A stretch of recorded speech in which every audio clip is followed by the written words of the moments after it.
Hello everybody, welcome back to my channel. My name is Queenie for those who don't know me, reviewing Married at First Sight season 9 episode 13. Before I get into it, please make sure to like this video, subscribe and hit the bell, and leave a comment down below. As y'all can hear, your girl can breathe, your girl can talk. Sickness did not take me out, hallelujah, because 2 times this year already I had been bedridden. Like, that's how sick I've gotten this year, like physically in pain, can't get out of bed.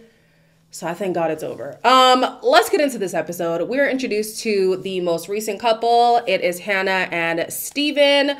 You know, on paper, I feel like it makes sense, but I don't know. I have my reservations. We'll get into it. I think I'm a very strong, independent woman.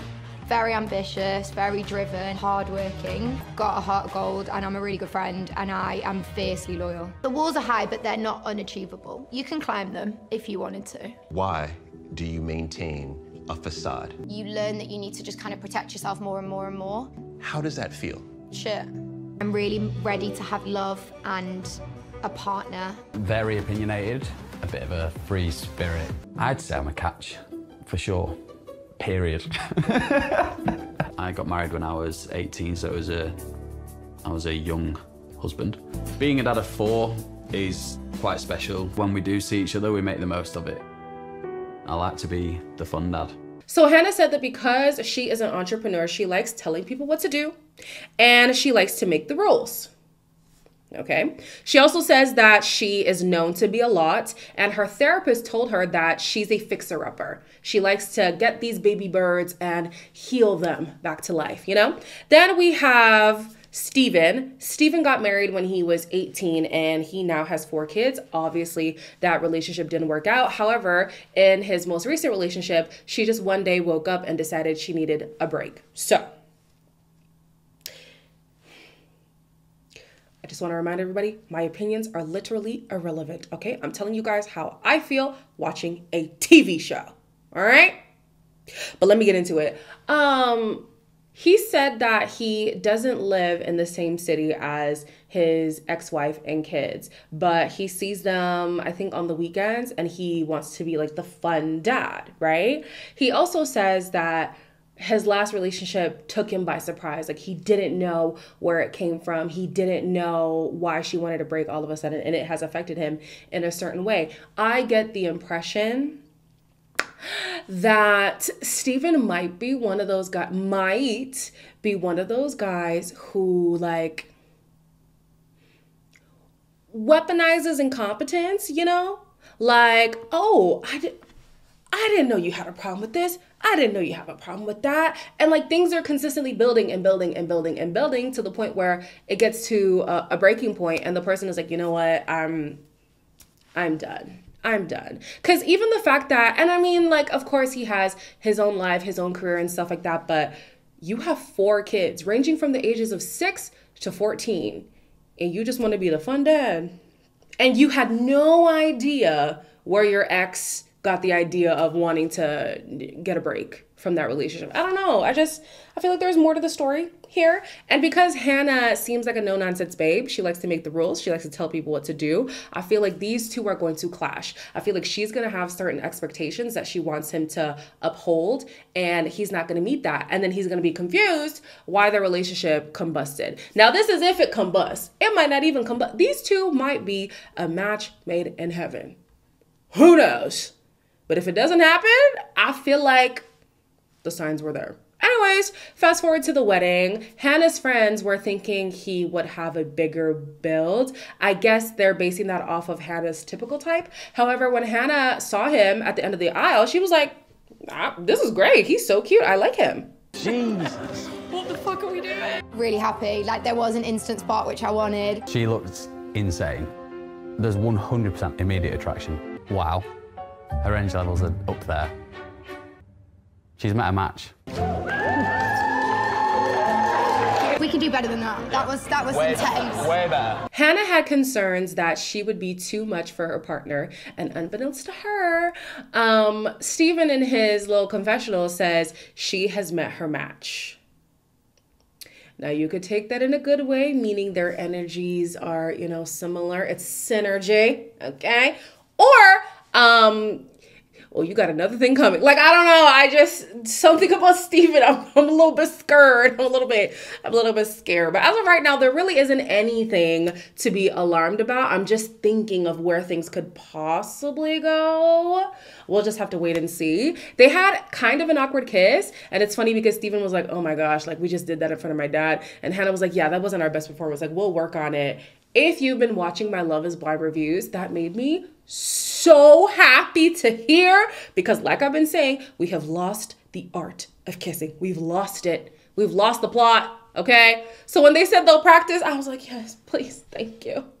I love to hear it. Let's bring back the art of kissing. So during the photo shoot, Stephen is like spiraling internally because he has this bomb to drop, right? And she's talking a lot. He says that he can't get a word in. I didn't feel like she was that chatty, especially compared to Rochelle. Maybe they edited those two women a different way, but Rochelle was edited to be a lot more chattery than Hannah was in this scene, but he was just saying, I wanted to tell her, but there wasn't really the space to tell her. So he finally decides to tell her at the reception. I've got something in Leeds that takes me to Leeds all the time.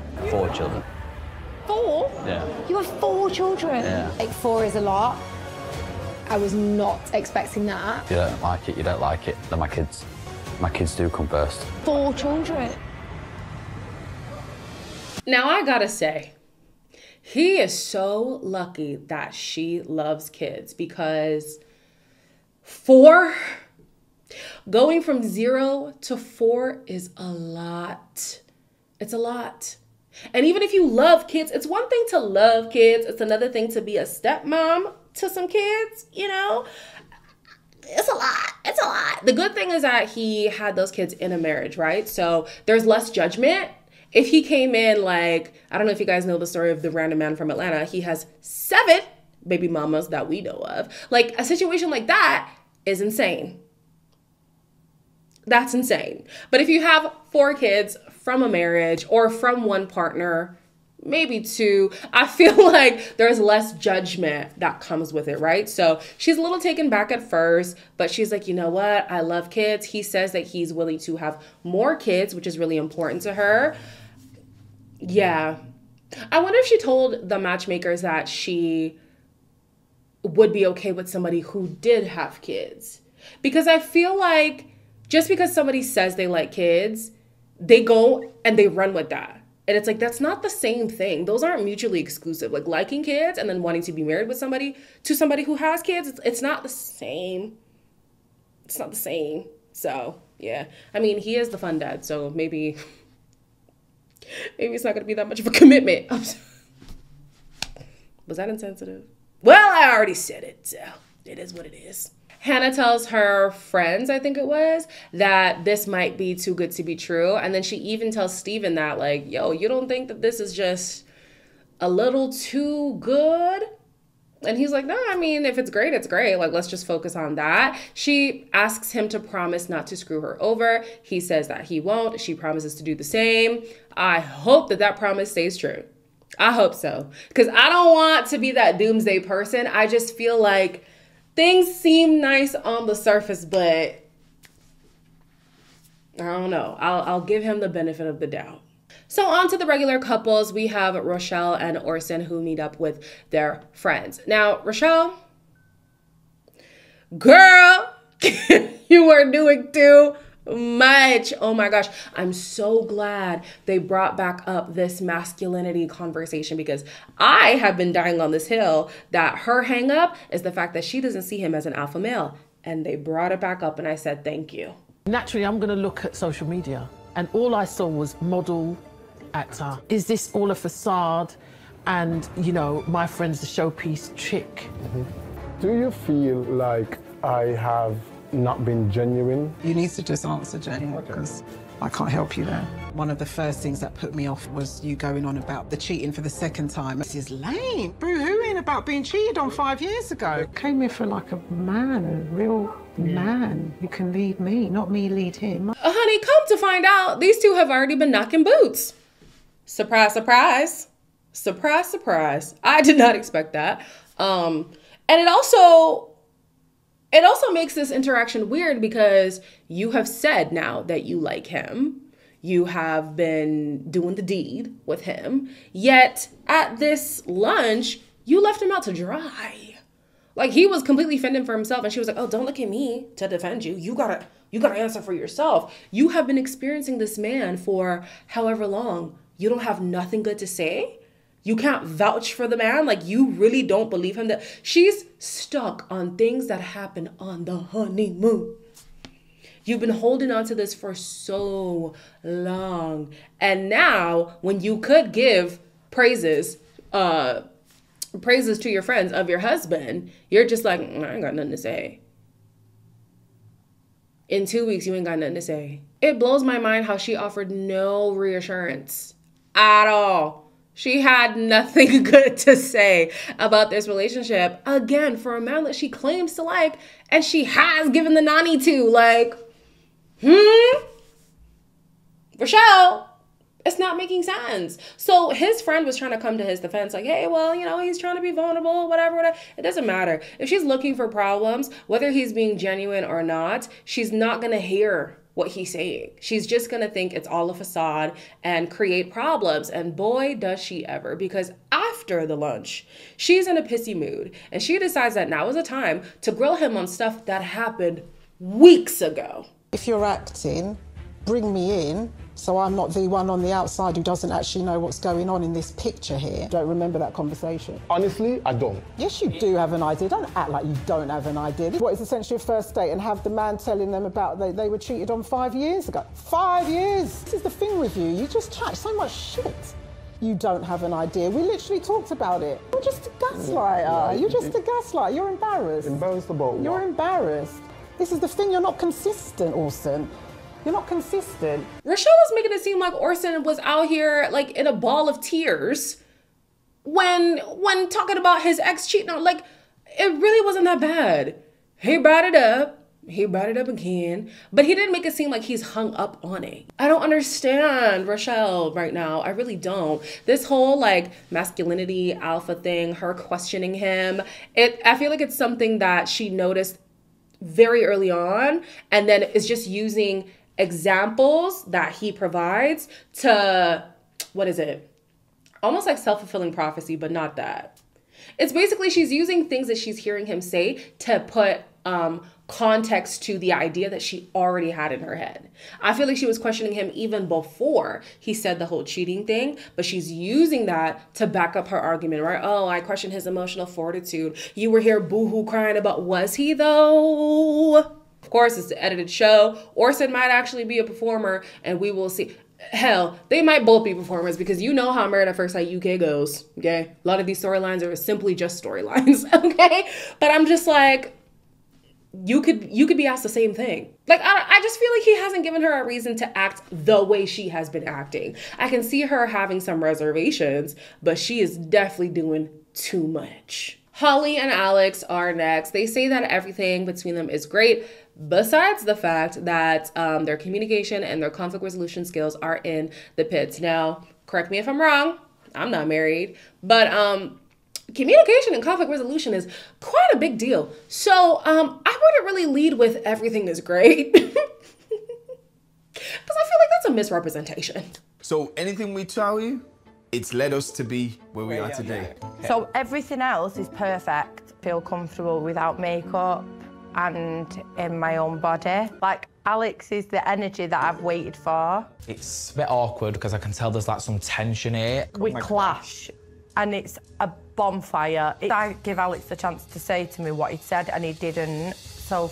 What are you talking about? I told you. And then I said to you, you've made a comment to say, if you wasn't happy with your wife, you'd go with someone else. And I just don't think it needs to be a thing now. Like, I'm just saying, I don't recall you actually saying that. We see in real time how bad their communication is. Like, anything that's slightly triggering has the potential to turn into a thing. You could see Alex wanted to argue so bad, and Holly was like, hey, okay, I'm just acknowledging what has happened. Okay? I'm relaying the message. I'm not attacking you. Just relax, okay?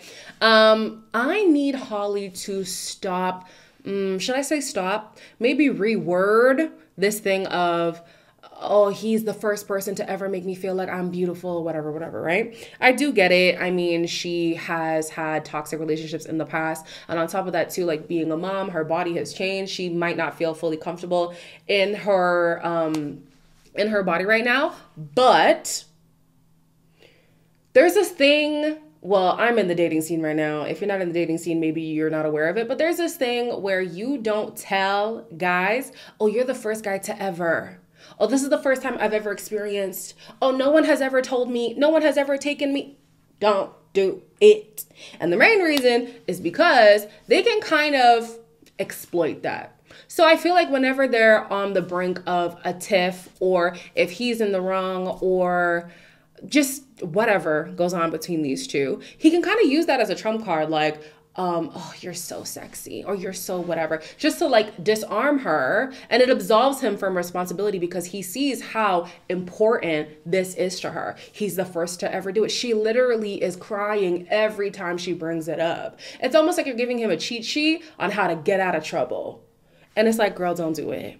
Don't do it. Y'all know those situations? I wish I had an example, but there's a lot of stories on TikTok of women who were like, oh my gosh, my husband just bought me flowers for the first time, but we've been separated for like 2 years. Like, guys know what they're supposed to do, but they only do it once they realize they've lost you. This is not all guys. I'm just saying some guys are like that. So you're out here like, oh my gosh, you're the first to ever, you're the first to ever, you're the first to ever. Whenever he pisses you off, I will bet $1 million.